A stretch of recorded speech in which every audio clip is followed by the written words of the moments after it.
जोधपुर की एक चर्चित दुकान पर लस्सी का ऑर्डर देकर हम सब यार दोस्त आराम से बैठकर एक दूसरे की खिंचाई और हंसी मजाक में लगे ही थे कि एक लगभग 75-80 वर्ष की बुजुर्ग महिला पैसे मांगते हुए मेरे सामने अपने हाथ फैलाकर खड़ी हो गई।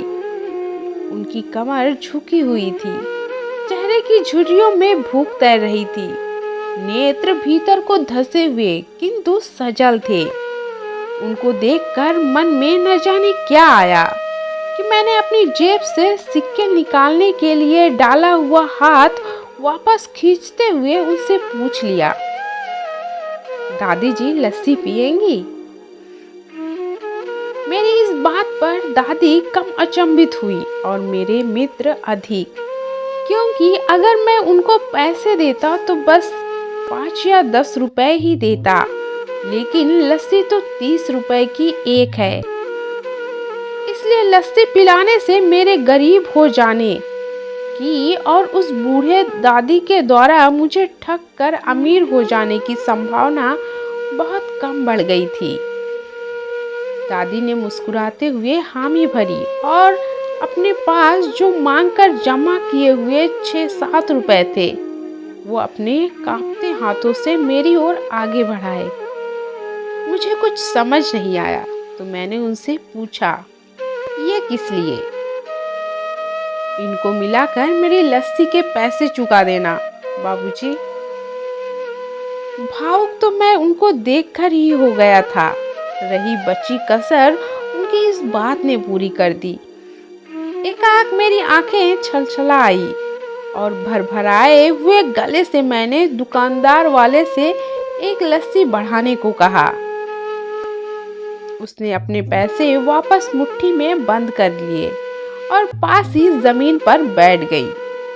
अब मुझे अपनी लाचारी का अनुभव हुआ, क्योंकि मैं वहां पर मौजूद दुकानदार, अपने दोस्तों और कई अन्य ग्राहकों की वजह से उनको कुर्सी पर बैठाने के लिए नहीं कह सका।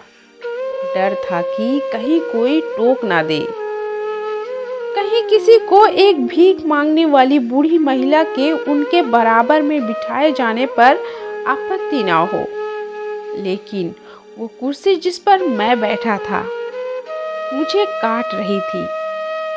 लस्सी कुल्हड़ों में भरकर हम सब मित्रों और बूढ़ी दादी के हाथों में आते ही मैं अपना कुल्हड़ पकड़कर दादी के पास ही जमीन पर बैठ गया, क्योंकि ऐसा करने के लिए मैं स्वतंत्र था। इससे किसी को आपत्ति नहीं हो सकती थी। हाँ, मेरे दोस्तों ने मुझे एक पल को घूरा, लेकिन वो कुछ कहते उससे पहले ही दुकान के मालिक ने आगे बढ़कर दादी को उठाकर कुर्सी पर बिठा दिया और मेरी ओर मुस्कुराते हुए हाथ जोड़कर कहा, ऊपर बैठ जाइए साहब, मेरे यहाँ ग्राहक तो बहुत आते हैं, किंतु इंसान कभी कभार ही आता है। अब सबके हाथों में लस्सी के कुल्हड़ और होठों पर सहज मुस्कुराहट थी। बस वो दादी ही थी जिनकी आंखों में तृप्ति के आंसू, होठों पर मलाई के कुछ अंश और दिल में सैकड़ों दुआएं थीं। न जाने क्यों जब हम किसी को 10-20 रुपए किसी भूखे गरीब को देने या उस पर खर्च होते हैं तो वो हमें बहुत ज्यादा लगते हैं। लेकिन सोचिए, क्या वो चंद रुपए किसी के मन को तृप्त करने से अधिक कीमती है क्या? जब कभी अवसर मिले ऐसा दयापूर्ण और करुणामय काम करते रहें, भला ही कोई आपका साथ दे या ना दे।